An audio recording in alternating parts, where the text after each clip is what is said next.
Okay, here's President-elect Obama on taxes. You talked about the private sector. Here he is talking about trying to stimulate economic development in the somewhat slow-moving private sector right now. Here he is. Do you still intend to seek income tax increases for upper-income Americans? And if so, should these Americans expect to pay higher taxes in 2009? My tax plan represented a net tax cut. It provided for substantial middle-class tax cuts. 95% of working Americans would receive them. It also provided for cuts in capital gains for small businesses, additional tax credits. All of it is designed for job growth. My priority is going to be, how do we grow the economy? How do we create more jobs?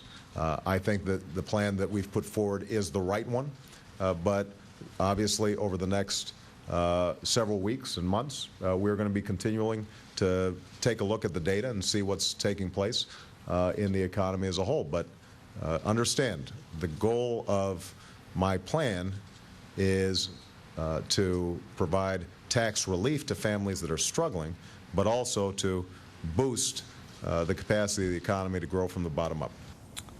Mr. Daly, I was taken with that because it seemed to me that he was sending a message to the middle of the country politically that this is not going to be a redistributive tax cut. The purpose of the tax cut is not to take from the better off and give to the lower. It's to cut the burden of taxation on everybody to get the economy moving. It seemed to be not an ideological tax cut as much as a pragmatic boost to the economy he's talking about.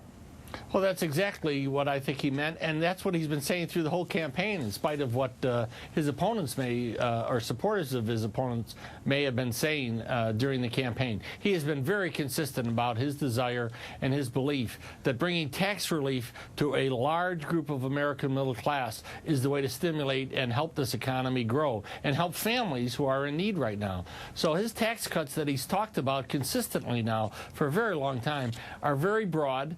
And when 95% of the American people get that relief, that's an important stimulator also to the economy that needs it. And it's also a fairness issue for the American people.